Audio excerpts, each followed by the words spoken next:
Hello everyone, welcome to StudyIQ IAS English. My name is Pravin Mishra, and today we are going to simplify these terms that you are often watching in your newspapers, social media, as well as the news channels. That is the left versus right, the left wing versus the right wing, the leftist versus the rightist. Right. So since the BJP government has taken over in the year 2014, these two terms, they are literally every single day in our discussions and debates. Left is right is right, or who is actually right. Okay, so it is left versus right. So from where these terms originated and how, let's go ahead and discuss, and what are the key features of these two different ideologies, that is left wing and the right wing. So as you can see a historical image on your screens, right? This is something related to the French Revolution. So basically the answer is, from where did this left and right wing questions came in? So it's the French Revolution of 1789. So birth of left and right, a story from revolution and beyond, right? So let's go ahead and understand the most important features. See, the dynasty that is known as House of Bourbon, that was ruled by the rulers named as Louis, or also the pronunciation that is Louis. Louis 1, 2, 3, 4, and so on. They were quite good rulers, but the time period of Louis 14 started witnessing some sort of discrepancies and anomalies into the administration, and till the time period of Louis 15 and 16. This administrative discrepancies also created huge hurdles into the economy of the state of France. Hence, as a result, France underwent a huge economic slowdown that was almost onto the verge of shutdown. And what happened next? Obviously, it was the people's uproar, the people's outcry that led to the National Convention into the year 1789. A convention that wasn't happening since last 175 years, right? So it was a time period of one of those dynasties, once again the House of Bourbon, okay, led by this time King Louis XVI. Okay, so a body not convened for 175 years, that is National Convention. At that time, France was actually divided in three estates, basically three groups of the citizens.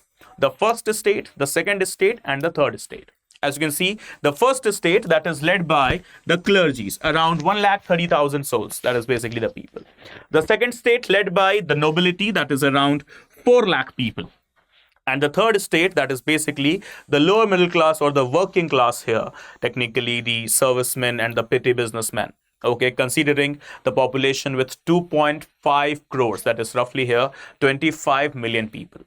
But you know what the problem is?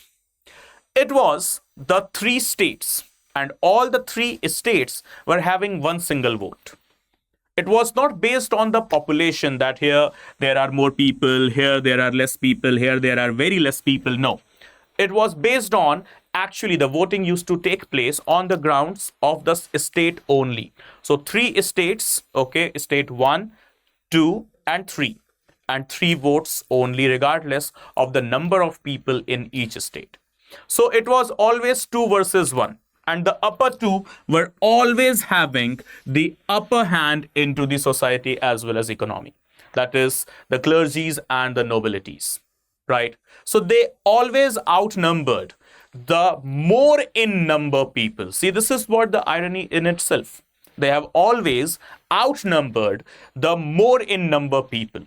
As you can see, 1,30,000 plus 4 lakhs. So 5,30,000 people, outnumbering 2.5 CR, 2.5 crore people.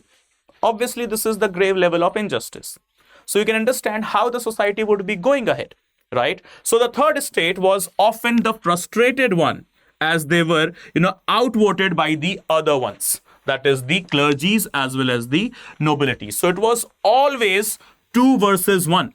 And soon they declared themselves as the National Assembly, this one, that we are more in number and we should be more in saying as well.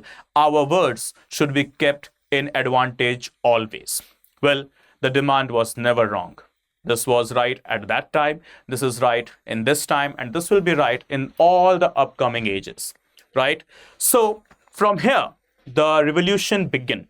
And now King Louis was literally compelled to convene the National Convention. The National Convention, which happened for the last time 175 years ago from the year 1789. And now there came in the difference. Those who were wanting absolute change, they received, their seats. They actually entered to the hall, and they just decided to sit on the left side. They didn't decided it. A group entered, so they decided that, okay, let's take this angle, then let's take this corner, and they sat. The another group entered, so they saw one group on the one side, so automatically the other group sat on the opposite side. Okay, so one group sat on the left side, another group sat on the right side. So as we can see, the assembly finds its voice. The summer of 1789, May 1789.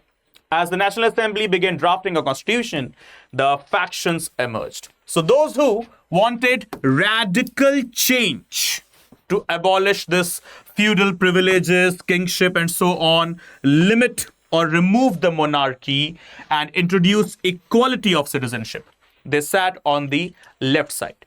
And the one who wanted just the stability, keep the monarchy, and preserve the social hierarchy, and restrain the popular movements, they sat on the right side. So the radicals, those who were too extreme, they sat on the left side. And those who were wanting that, yes, let's bring a change, but in a stable format. Let's bring a change, but let's not be too extremist. Let's not be too radical. They sat on the right side. And hence, the leftist and rightist terms came into the existence. So it was exactly the summer of 1789, the May of 1789. So here is where seating literally mattered, in the assembly hall at the Palace of Versailles. So to the left of the presiding officer sat the radical reformers. And they were termed at that time as Jacobians, led by the very popular leader of France at that time, Maximilien Robespierre. And supporters, they were voicing for equality, popular sovereignty, and republicanism. To the right of the presiding officer sat the conservative defenders. Defenders of what? Defenders of the existing government, that is monarchy, aristocratic privileges, as well as the traditional institutions. So they came to be known as the conservatives or the rightists. Okay, so here we have got the radicals. Okay, that is the leftists. Here we have got the conservatives. That is basically the rightists. And there were few people, those who entered the hall, and they saw the radicals sitting on the left, the conservatives sitting on the right. But they were still confused. They were still into the stage of dilemma, that whether to sit on the right, whether to sit on the left. So they saw the benches vacant in the mid, in the center. So since they were, still choosing whether we are going towards the radical reformers or towards the conservatives preachers only, so they decided, let's sit at the center, and then later on we will switch whether left or right. So few people, those who were in the state of dilemma or confusion, they sat on the center. So they came to be known as what? The plains, or la plaine in the French word, right? So in the center sat whom? The moderates, neither those who were radical, neither those who were conservatives. Okay, so they were literally confused. Okay, so they were more pragmatic, and they were, looking for the experiment, that if left will be right, we'll lean towards the left. If right will be right, we will lean towards the right. Basically, the radicals or the conservatives. So from physical seats to political symbols. Now here we go. The physical arrangement in a French hall turned into a symbolic language, firstly across the whole Europe and then to the globe. So the left, who are they? The leftist ideology. Who are they? Those who more believe on liberty, equality, and fraternity. The right ideology, those who were, simply focusing on the law and order, the ongoing tradition, and the hierarchy, that is more conservative in nature. And then the center, the pragmatic coalition builders. Let's see whether to lean towards the left or towards the right with the passage of time. And by the 19th century, as the Industrial Revolution and capitalism emerged, this vocabulary expanded, that is left and right, throughout the whole Europe, and very soon to America, Asia, and other parts of the world, including South America as well as Australia. Right? So left now meant what? The pro-labor organization. Those who are talking on the distribution, no, redistribution of the resources. And yes, the state responsibility of the market. Then right, they now meant pro-capital, property rights proprietors, and free markets owners, or the free markets preachers. So the left, more what? More liberal. Right, conservative. Left, pro-labor, talking about the labor laws, labor rights, that is basically, voicing the words of Karl Marx, dictatorship of the proletariats, and so on. Right, basically focusing on capital, industries. Pro-market, yes, but capital market. Right? They were focusing more on property rights of the individuals. They were focusing more on free markets rather than state-intervened markets. So we have got a term in our economics known as laissez-faire, the neoliberal concept. What is neoliberalism, or the laissez-faire market? So laissez-faire market is a market where we say that state will be showing least intervention into the market. And now please, take your time, just pause the video and think. State is showing least intervention in the market. This is the leftist ideology or the rightist ideology? I hope you have got the answer. So yes, it is the rightist ideology where state is showing the least intervention into the market. But when state is showing more intervention into the market, it is the leftist ideology, through which came out the another ideologies like socialism and communism. Right? And now, the echoes of this leftist and rightist, or the left wing or the right wing, or the left ideology or the right ideology throughout the globe. Yes, it started from Europe, so obviously the whole of Europe was now centered around this. Very soon it went to America, where no proper left or right has been demarcated, but yes, still their parties like progressive versus conservatives are seen there quite well. And now let's talk about India. So we adopted the vocabulary post-independence via colonial political education, the communist movements, like the emergence of political parties in India, like Communist Party of India or Communist Party of India Marxist. Then we have got the parties like Jan Sangh, through which evolved the Bharatiya Janata Party, and so on. Right? So in India, we have got the left as well as right, both the parties. And now, going ahead with the proper demarcation, the proper understanding. Okay, so origin of left and right and center, that is moderates. Once again, French Revolution. They both originated from one single revolution. Then the core philosophy. If we just talk about the core philosophy of this left versus right. So core philosophy is of the left: equality, core equality, redistribution of the resources, collective good, and yes, secularism. But left is more into the general order, the traditional behavior that is going on, focusing on the monarchical hierarchy, okay, more cultural in nature, and yes, talking about free markets, that is basically laissez-faire.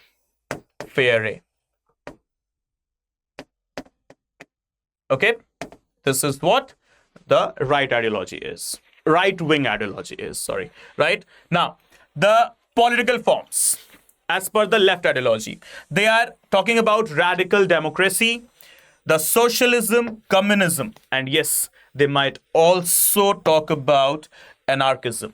This sometimes becomes dangerous. Right ideology. Monarchism, dangerous once again.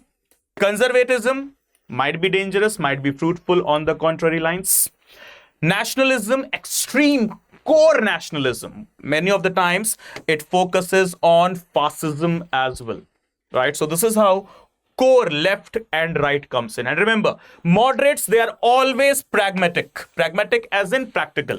They balance between both and they decide on the occasions, whether on this occasion you are right, on this occasion you are right. Okay, so they are always going ahead with the pragmatic approach. That is, going ahead with the experiment, what is right. Rather than just following one single ideology, they are open to all the ideologies. Okay, that is what the more moderates.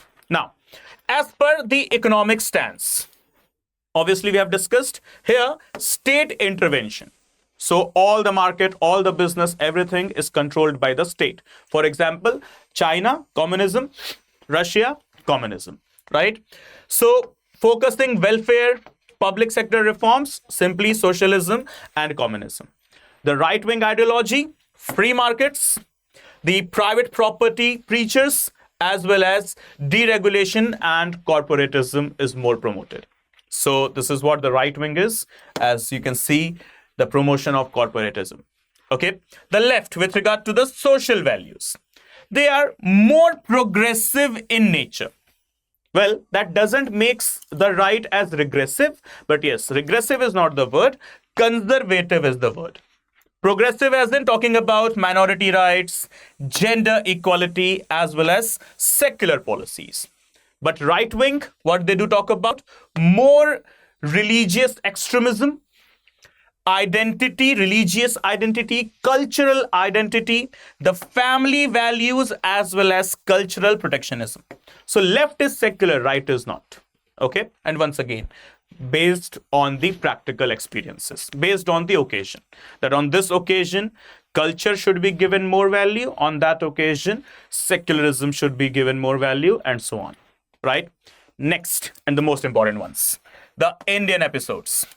So the left wing, like the Naxalism in India, the Naxalbari uprising, the Telangana revolt, how we have seen the communist parties in Bengal, West Bengal, like the Trinamool Congress, or even the Communist Party of Kerala we have got, right? So these are what the communist movements as per the Indian episodes. Right wing, as per the right wing ideology, so we have seen how BJP comes into the power, how Jan Sangh is there, how RSS comes into the picture, and how the 1991 liberalization reforms were also into the picture at the same time. So as per the present ideologies, what we have got, promotion on Hindu nationalism, mobilizing the very same, okay, as well as going ahead with more open markets, more free markets. Then the extremes. This is ultra left, as in armed revolution. And yes, going ahead with the authoritarian socialism. Let people have everything as per their control. Well, this is sometimes good as well as bad. Both pros and cons, same. And so is here. Pros and cons, same. What we have? Ultra right. Simply going ahead with nationalism, ethno-religious supremacy. Might provide you your identity at the same time, but yes, could be dangerous for your overall growth and development. Okay, so that is why the moderates comes in between. Let's go ahead with the practical term. What is needed when it is needed? Going ahead basically with the provisions of doctrine of pith and substances. Then we have got the current trends. As per the current leftist ideology, many of the leftist ideologies basically focusing on climate justice or like identity politics, or also the anti-globalization. Okay, but right-wing ideology, cultural conservatism with selective welfare. As you know, religion could be an angle. Nationalism, no, extreme nationalism. And yes, finally, the strong executive. So as you can see, the present India, right? And once again, the moderates going ahead with the proper hybrid programs. So once upon a time, we were left. Right now, we are right-wing ideology. Okay. So guys, this is it with regard to the whole differentiation between left wing versus right wing. So it's up to you now whether you are a leftist or a rightist. Whatever you are right. Don't worry that left wing is right or right wing is right. Technically, both of them are right, okay, as per the needs of the society, as per the conditions of the globe. Present geopolitical scenarios makes you tilt towards right wing, present. But 20th century ideology is what we had. The 20th century geopolitical scenarios made us go ahead towards the left, right? So all the left and right wing ideologies, basically, they are inspired by multiple factors. Basically, two factors: the domestic issues as well as the geopolitical scenarios. 20th century was more tilted towards the leftist ideologies because of the geopolitics. Okay, 21st century, what we are watching, not just in India, France, Canada, England, America, South American countries, the Southeast Asian countries, or even the Middle Eastern countries, they are more tilted towards the right, including us, that is India. So guys, this is it with regard to the left versus right-wing ideology. And now decision totally lies on you, whether the rightist or the leftist. Technically, both are right as per the need. Okay, everyone. So this brings us to the discussion of the resolution plus batches as well. If you are a serious UPSC CSE aspirant, this is for you. 2026, 27, 28, whatever year of examination you are targeting. So for 2026 also we have got this resolution plus batches commencing from 20th September. 2027 resolution plus batches commencing from 10th September. 2028 once again resolution plus batches commencing same from 10th September. So whether in Hindi medium, English medium, bilingual, that is Hindi or English both, okay, don't worry. We have got you covered in all the angles. What you will get in this resolution batches: 1000 plus hours of live classes. In case you miss the recorded lectures, doesn't make any difference. You will have the access to the, in case you miss the live lectures, doesn't make any difference. You will have the access to the recorded lectures. Further, 18 books, printed books will be sent to you at your doorstep, along with teachers' personal class notes will be also shared with you at the end of the session in PDF format. 75 plus tests for your prelims, 15 plus tests for your mains, and multiple mock interviews for your personality test, that is your interview as well. Okay, so prelims test series, mains test series, interview guidance program. Apart from the classes, books, notes and all. Then 1:1 mentorship is also inducted in this one resolution plus batch, as well as the prelims residential program plus the mains residential program as well. Everything under one single subscription. No multiple purchases needs to be done. Okay, you have to just subscribe for once, and then classes, books, notes, test series, prelims, mains, interview, guidance, this mentorship, okay, residential programs, everything will be given to you under one single subscription. So one nation, one subscription. This is what we can quote here, right, everyone? And why StudyIQ? You know it very well. Every single year, StudyIQ is providing on an average 250 plus selections from our core batches. So obviously, out of 1000, if 250 plus, right, they are coming from one single institution. So obviously, the legacy and the quality of the organization. So StudyIQ has got a very distinct name and out of the box, out of the blues name when it comes to the student support. So once again, from prelims to mains to interview, got just one name, StudyIQ, right? And yes, let's talk about the prices as well. How much amount do I need to pay? So for the 2026 batch that is commencing from 20th of September, how much money I need to pay? Just 26,999. Everything from test series to mentorship to mains residential program, prelims residential program, live classes, books and everything in just rupees 26,999. But there is a catch. You need what? A promo code. What is the promo code? PRV Live. So guys, if you want to avail the maximum possible discount, just please use this promo code in bolds and capitals, that is PRV Live. Okay, this will provide you the maximum possible discount. Same goes with the 27 batch. Okay, the price will be 31,999. The discount will be given only after you have applied the promo code, that is PRV Live. And same for 2028, 46,999. Discount will be given only after you have applied the promo code. Okay, guys, so please apply the promo code and avail the maximum possible discount and subscribe at the earliest and remove all the odds that would be coming between you and your success. Okay, guys, so this is it with regard to this topic, with regard to this session. And please hit the subscribe button of the channel, StudyIQ IAS English, so that you can keep yourself on the same pages with us with regard to very interesting content, just like this left and right wing conspiracies or the controversies, basically. Right, everyone? And in case you wish to connect with me for my class links and PDFs, so here is the Telegram channel QR code named as Praveen_StudyIQ. So you can just scan or just search with the username, okay, and connect with the channel. And also can connect with me on my Instagram that is named as Praveen Mishra_2107. So wherever you wish to connect, you can connect. Let me know your doubts and how I can address them. Okay, guys. So thank you so much for watching, but please hit the subscribe button and never miss an update from the channel. Bye bye. Good day, guys. See you soon. Take care. Jai Hind. Jai Bharat.